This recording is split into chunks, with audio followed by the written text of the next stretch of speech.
Cordial saludo, ¿cómo están? Espero que estén bien, que estén juiciosos, que estén estudiando. Hoy nos corresponde ver otro tipo de estudio. Ya hemos visto algunos, hemos visto los básicos. Este es uno muy conocido también. Vamos a hablar de lo que es un metaanálisis. Vamos a ver sus principales características. Al final de la presentación vamos a hablar de este símbolo que está aquí en esta diapositiva.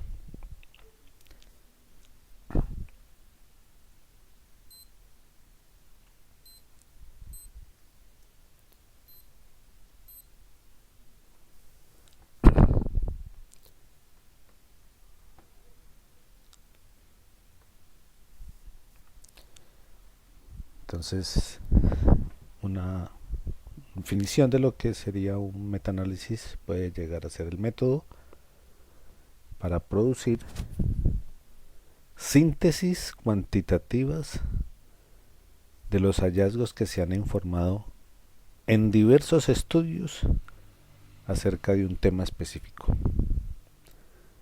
Entonces,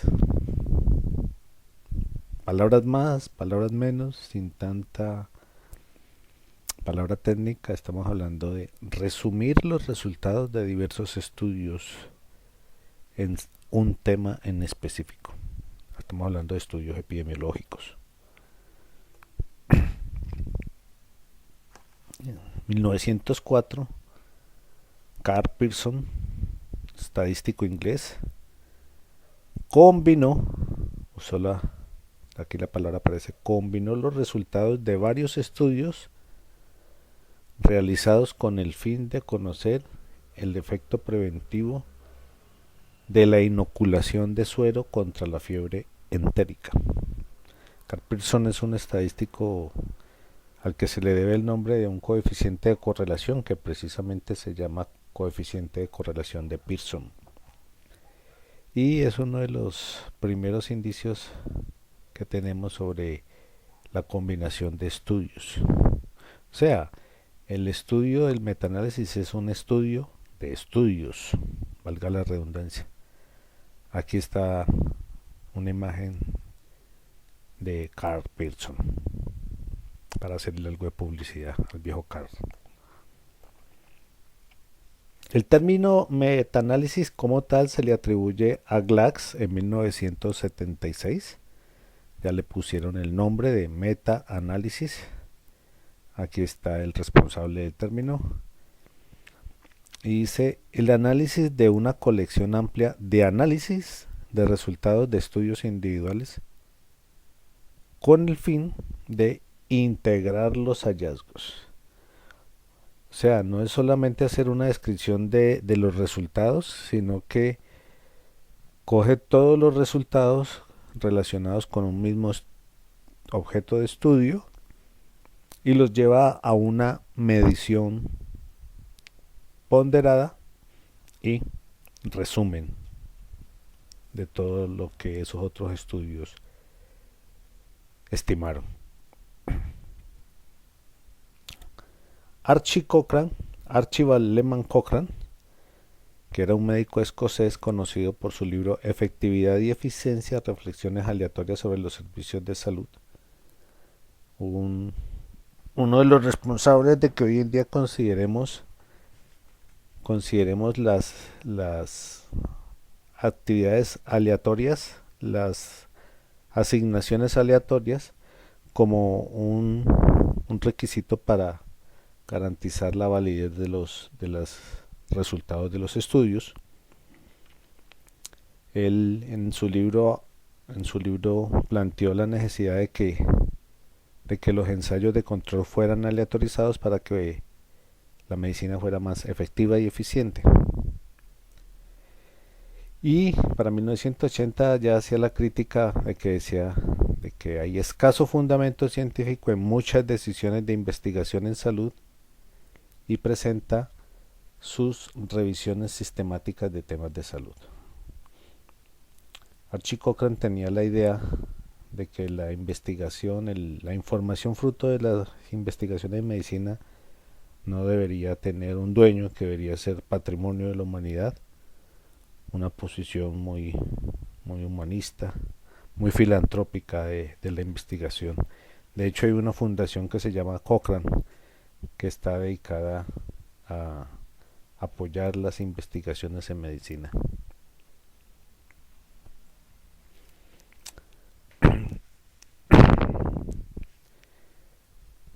La dificultad radica en que esos estudios, usualmente cuando vamos a revisar un tema de investigación, un objetivo de investigación, sí existen muchos estudios, pero esos estudios difieren en muchos de los aspectos. Uno de ellos es el grado de exactitud. Hay unos que son más exactos de otros. Tamaño de muestra. Los estudios no todos tienen el mismo tamaño de muestra. De hecho, el tamaño de muestra es uno de los componentes asociados a la exactitud. El otro es la variabilidad, recuerden. En el tema de la exactitud, de la exactitud y de la confiabilidad, los tamaños de muestra usados en los estudios, o sea, la cantidad de individuos que formaron parte del estudio, y la variabilidad de los resultados están relacionados con la confiabilidad de los estudios. Entonces, preocupaba que se presentaran estudios con tamaños de muestra muy reducidos y que las condiciones de investigación fueran diferentes de estudio a estudio. Esta situación complica, dificulta la consolidación de los diferentes estudios. El metaanálisis sale como respuesta a ese problema, al problema de cómo consolidar diferentes estudios sobre el mismo tema, sobre el mismo objetivo de investigación, que tienen diferentes grados de exactitud, diferentes tamaños de muestra, algunos son muy bajos y las condiciones de investigación son diferentes. Metaanálisis es una estrategia que permite sintetizar, o sea, consolidar esa información de los diferentes estudios, permite evaluar críticamente los hallazgos que se refieren a una misma pregunta de investigación. Es un estudio donde las unidades de investigación son estudios, o sea, es un estudio de estudios. Así como el ecológico era un estudio de poblaciones y no de individuos individualmente, el metaanálisis es un estudio de estudios, pero todos tienen que estar relacionados al mismo tema. El resultado final es una síntesis cuantitativa de los diversos hallazgos de cada uno de esos estudios, pero es una síntesis, o sea, se sintetizan en una sola estimación, y eso es muy interesante. Se considera que es un estudio retrospectivo, porque no se están empezando a observar pacientes de aquí en adelante, no se está haciendo seguimiento, no se van a conseguir datos nuevamente, sino que se van a consultar datos que ya fueron observados y analizados incluso. O sea, aquí estamos hablando de datos secundarios. Es un estudio retrospectivo de investigación clínica y epidemiológica. Y en las últimas décadas se ha incrementado considerablemente su utilización, sobre todo por el incremento de el acceso a facilidades de herramientas de cómputo. Ya hoy en día es fácil por los computadores portátiles, porque han bajado los precios de los paquetes estadísticos y porque incluso hay algunos ya que son libres, paquetes que no tienen costo, y algunos que incluso son libres y son muy buenos. Años atrás los paquetes libres pues eran con limitación en su capacidad de análisis. Hoy en día se encuentra software libre muy bueno que permite hacer estos análisis. Seguimos entonces describiendo, hablando sobre lo que es el metaanálisis. Los pasos a nivel general, a nivel macro de la elaboración de un metaanálisis. Primero, como en todo estudio, definición de problema y de objetivos. Recuerden que el que no sabe para dónde va, cualquier camino le sirve y no sabe a dónde llega. Entonces, primero, definición de problema y de objetivos a cumplir. Segundo, definir cuáles van a ser los criterios de inclusión y exclusión en los artículos. Al igual que en los otros estudios donde se habla de criterios de inclusión y exclusión de pacientes, aquí como la unidad de investigación no son pacientes, sino la unidad experimental no son pacientes, sino estudios, entonces se definen los criterios de inclusión y exclusión de los artículos a revisar.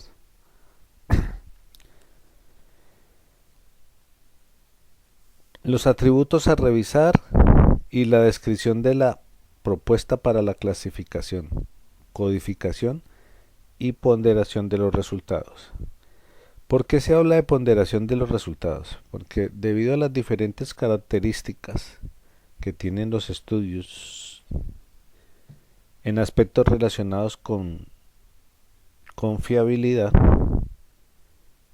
generalmente estaríamos hablando de tamaño de muestra y varianza, pues los estudios todos no van a formar parte equitativa para un promedio simple, sino que hay unos estudios que van a tener una ponderación mayor, es decir, unos estudios que van a tener una participación más importante en la ecuación para generar el resultado ponderado total. El tercer punto es la búsqueda de los artículos. Definición de fuentes de búsqueda, qué bases de datos van a ser, la definición de los términos MESH con los que se va a hacer las búsquedas en las bases de datos indexadas.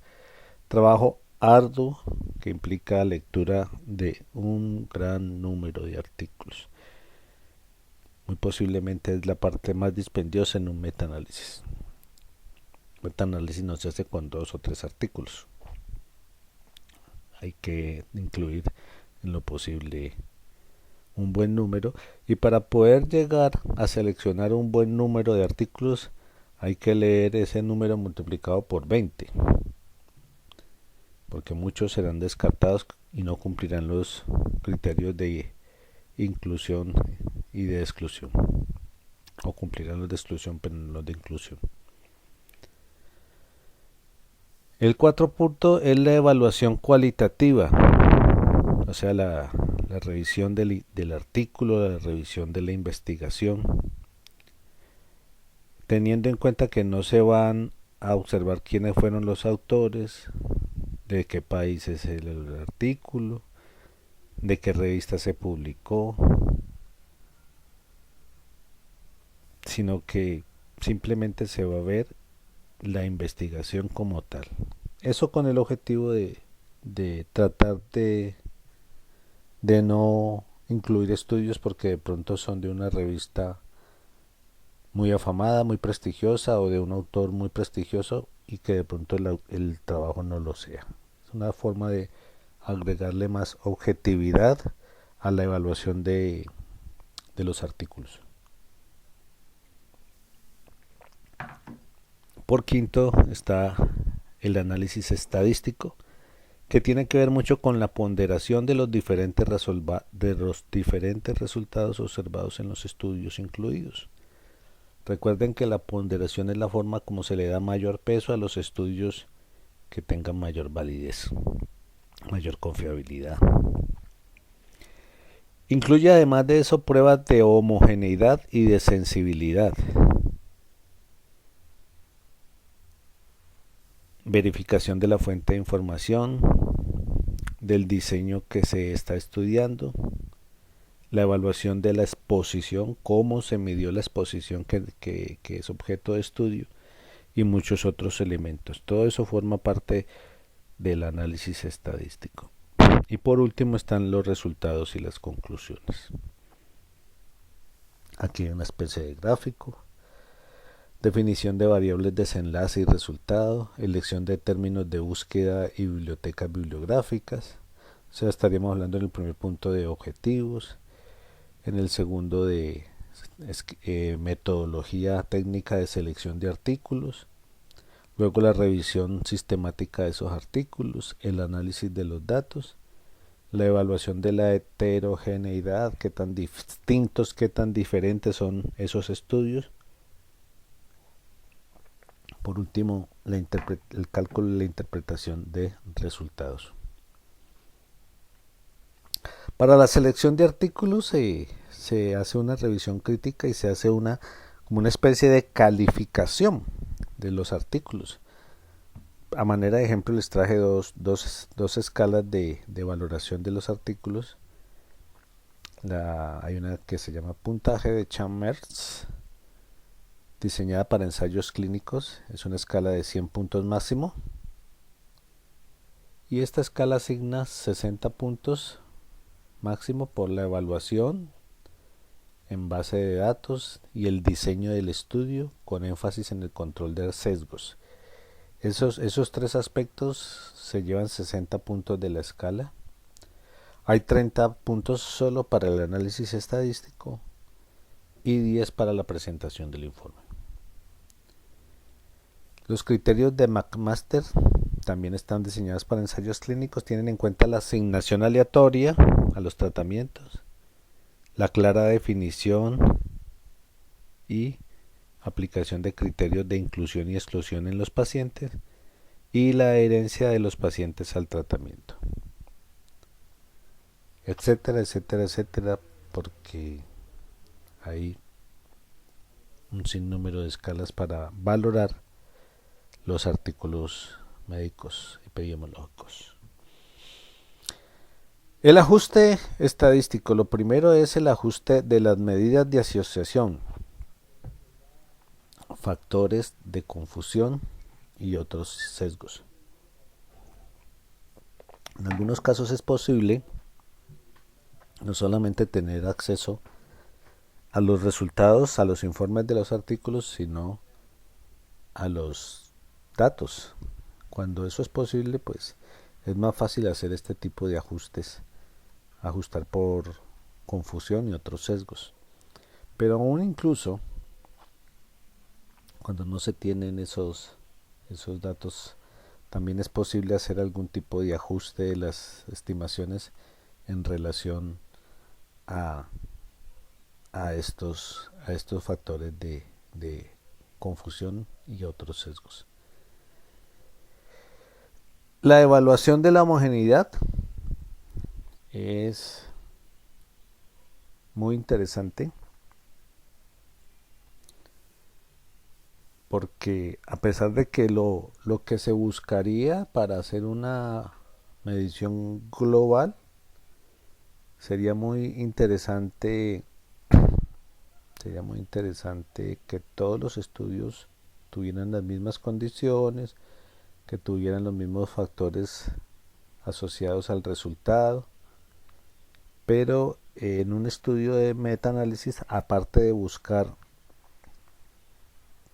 una medida global del resultado combinado de la síntesis de todos los estudios, también puede resultar algunas hipótesis de cómo varía el efecto de interés en estudio en relación a algunas otras variables. Es un producto que también sale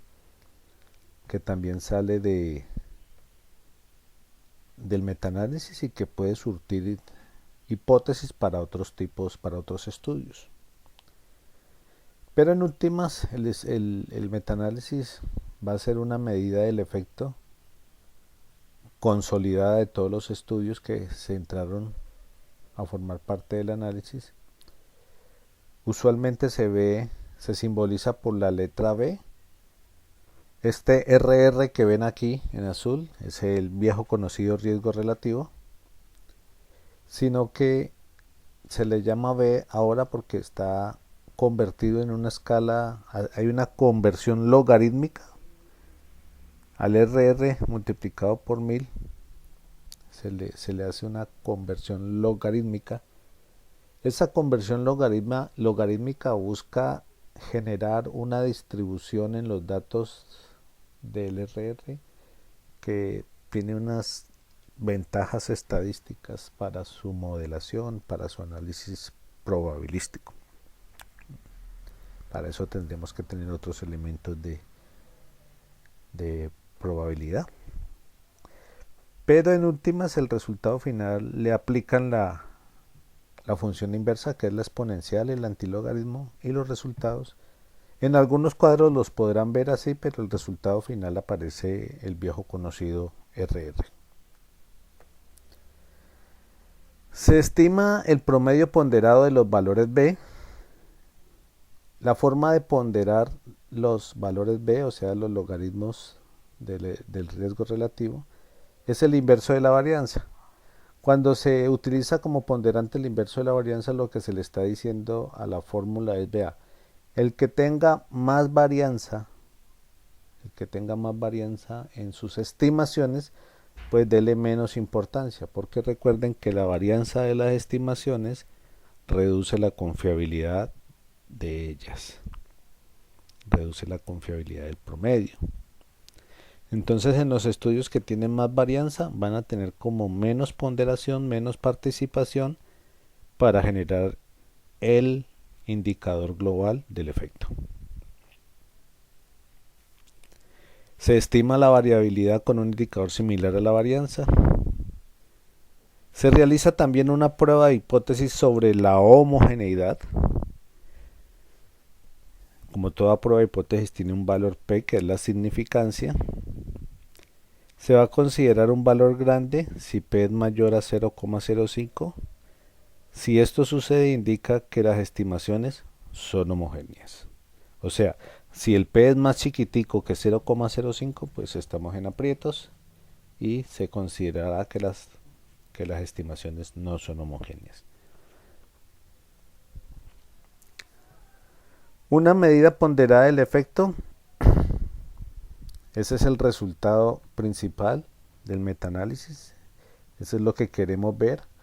Cómo podemos llegar uniendo esos estudios a tener una medida ponderada del efecto y sobre todo más confiable, porque recoge todos los tamaños de muestra de los estudios que formaron parte del metaanálisis. Y su intervalo de confianza. Entonces aparecen esos dos datos muy interesantes, el RR ponderado, el RR total del estudio y el respectivo intervalo de confianza. No confundirlo con el logaritmo natural del RR, que a veces aparece en algunos cuadros. El valor de la prueba P de homogeneidad, el valor P de la prueba de hipótesis de homogeneidad debe ser mayor a 0,05. Y también aparece el tema de la sensibilidad, como algunas características se relacionan con el efecto, y estaríamos hablando de factores asociados muy interesantes porque salen de un estudio donde el tamaño de muestra es mayor que el de los estudios individuales. Y aparece un gráfico que es típico del estudio de metaanálisis, diagrama de efectos, forest plot, le llaman diagrama de bosques. Yo nunca he entendido por qué le llaman diagrama de bosques también. Vamos a ver por aquí cositas. La rayita de la mitad vertical es el lugar donde el efecto es nulo. Por ejemplo, si fuera un RR, diríamos que este es el RR igual a 1. Cada una de estas navecitas espaciales son cada uno de los estudios que se incluyeron.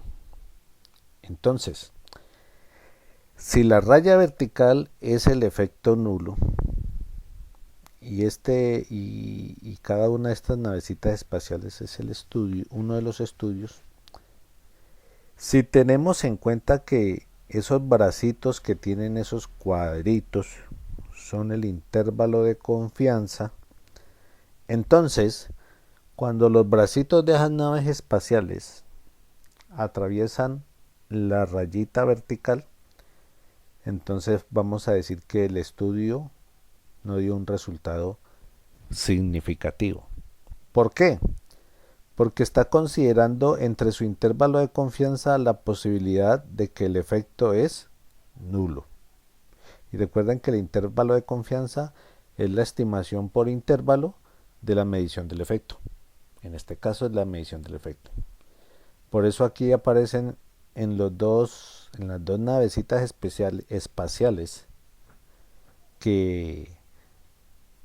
cuyos bracitos alcanzan a atravesar la raya del eje vertical, está diciendo que en esos estudios la medición, la estimación por intervalo, está indicando que el efecto encontrado fue nulo, o sea que no fue significativo.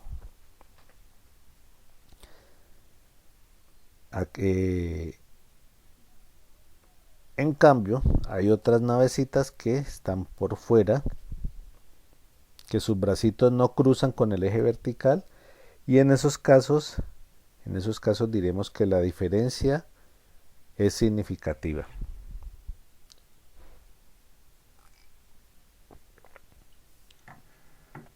El rombo que está en la parte inferior, que tiene una flechita que dice resultado global, esa es la medición ponderada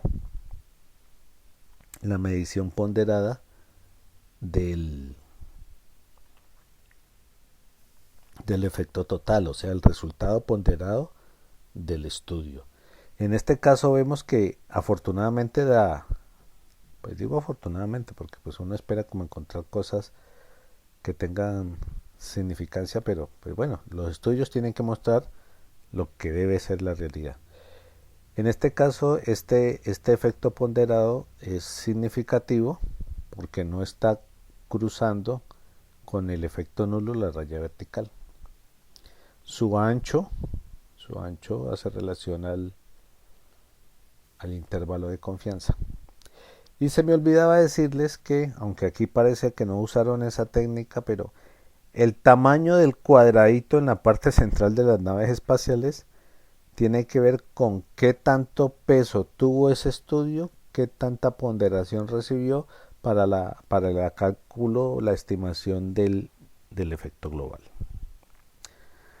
Me gustaría estarles diciendo preguntas que quieren que ampliemos, pero no están aquí. Muchachos, los extraño. Bueno, sigamos acá. Este es otro tipo de gráfico de efectos, un poquito más sencillo. Aquí otra vez aparecen nuestras naves espaciales. Aquí pareciera que o no están usando la convención de que el monacho de la mitad es más grande cuando tiene más ponderación el estudio. Recuerden que cada una de estas rayitas es un estudio.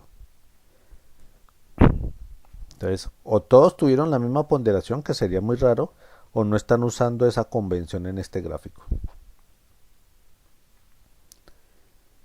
Y como pueden ver, y estas que están con rojo abajo son los resultados ponderados.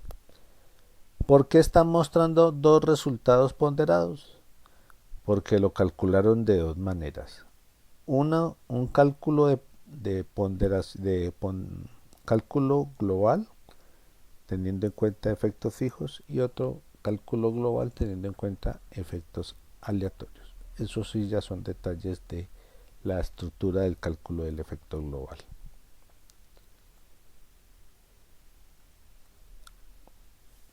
Aquí aparece otro ejemplo del gráfico de efectos.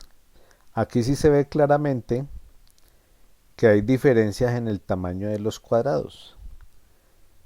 El estudio que tiene un RR promedio de 1.20 parece ser como que el que más ponderación recibió. En la parte derecha del gráfico están los pesos. Los pesos son las ponderaciones. Este estudio que les estoy mencionando tiene una ponderación del 18.7%, es el que más ponderación tiene. Tiene un riesgo relativo de 1.2, el intervalo de confianza es de 0.55 a 2.63 y es el que más ponderación tiene. Con todo y que atraviesa su intervalo de confianza por el 1. Eso no le quita, su asignación de alta ponderación. La alta ponderación se la da el tamaño de muestra y la variabilidad de, de las estimaciones. El rombo que está, bueno, aquí la línea vertical es el valor de 1 para el riesgo relativo, que es el efecto nulo, y aparece con una línea punteada vertical la ponderación global del efecto. Y aquí aparece el rombo de esa estimación global. La parte horizontal de este rombo representa el rombo que está debajo de la línea punteada, representa el intervalo de confianza de esa estimación global. Este símbolo es la forma como llevaron a un logo este tipo de gráficos de efectos, el gráfico de Forrest. Y es el símbolo de la Fundación Cochrane, también el símbolo de la técnica de metaanálisis. Ventajas del metaanálisis: propicia un clima de rigor en la producción científica, porque cuando se revisan los estudios de manera sistemática, se evalúan, se buscan entre muchos estudios los que cumplen los criterios exigidos, se agrupan y toda esa información se agrupa, pues entonces las limitaciones de tamaño de muestra que tiene cada uno de los estudios pues se va superando porque la unión hace la fuerza. Se disminuye el efecto de los sesgos por medio de la ponderación crítica de los resultados, o sea, se evalúan por expertos. En sus estudios se incluyen los que de pronto tengan menor posibilidad de tener sesgos y confusión. Algunas veces se pueden corregir, otras veces no. Se proporciona una mirada simultánea de diversos hallazgos en relación a un mismo tema, o sea, no es la opinión de un solo investigador ni de un solo equipo de investigación, es la opinión de muchos investigadores sobre el mismo tema. Es un estudio económico en términos de experimentación. Esta la redacté yo y se las voy a explicar. Tiene que ver con que pues el estudio puede generar muchos costos en cuestiones de revisión crítica sistemática de artículos, en análisis de datos, en definición del estudio, pero aquí ya no se está volviendo a experimentar, los ensayos clínicos ya se hicieron. Entonces en cuestiones de experimentación, de asignación de tratamientos, de aplicación de los tratamientos, de control de los experimentos, pues eso no se hace en este tipo de estudios. Y otra ventaja es que puede ser fuente de nuevas hipótesis para otros estudios, pero unas hipótesis que ya vienen con mucha solidez de confiabilidad. Desventajas: pues aunque se pueden eliminar algunos sesgos que vienen ya en los estudios, pues no se pueden eliminar totalmente los sesgos. Es posible que en la misma selección de los sesgos se cometan algunos sesgos, sobre todo el de publicación. Debido a la ponderación es posible que se reduzca la precisión del efecto, también eso puede suceder.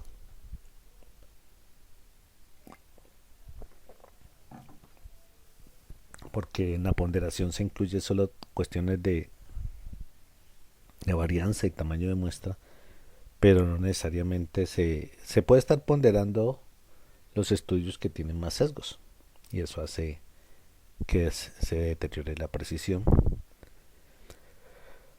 Puede producir una falsa sensación de seguridad porque hoy en día habíamos dicho hasta donde llevamos nuestro recorrido por los ensayos, los estudios epidemiológicos, que de los que hemos visto hasta ahora, el ensayo clínico controlado, aleatorizado, es el que aporta mayor evidencia en cuestiones de investigación epidemiológica y médica, sobre todo en cuestiones de causalidad.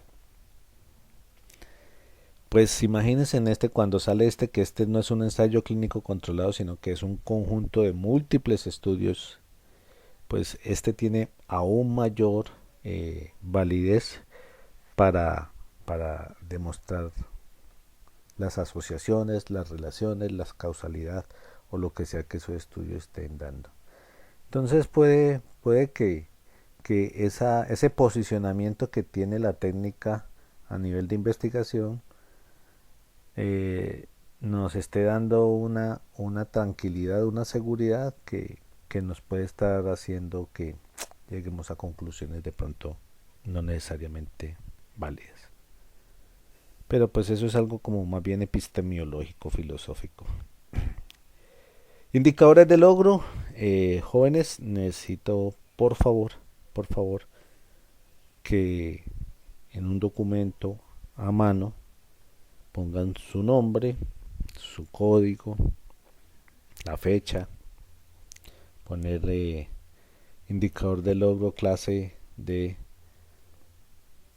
epidemioclínica y van a responder estas tres sencillas preguntas con lo que vieron hoy.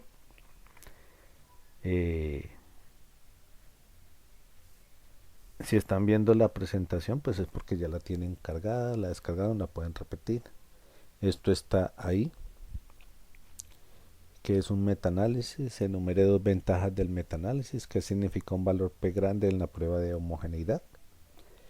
Responden esas preguntas a mano, firman su documento y me hacen llegar la imagen de ese documento por WhatsApp.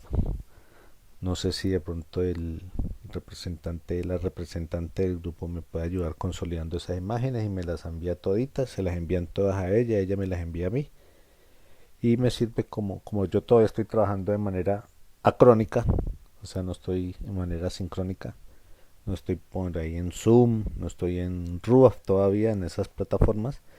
Espero de pronto la próxima semana hacer mi debut con ustedes para poder tomar la asistencia. El que no me manda la imagen del papelito, pues consideraré que no estuvo en la conferencia. Jóvenes, muchas gracias por su atención. Cualquier duda, cualquier inquietud, pues me la hacen llegar por WhatsApp, por correo electrónico, como les quede fácil. Espero que estén juiciosos, que se estén cuidando, que estén cuidando a los suyos, que estén cuidando a la sociedad, estar en casa, estar atento a sus actividades académicas. Espero que pronto nos podamos volver a ver. Esperemos que esto pase, evolucione sin que nos colapse los servicios de salud. Dios los bendiga. Muchas gracias, muy queridos, muy de la casa. Voy a detener mi video. Hasta la próxima, jóvenes.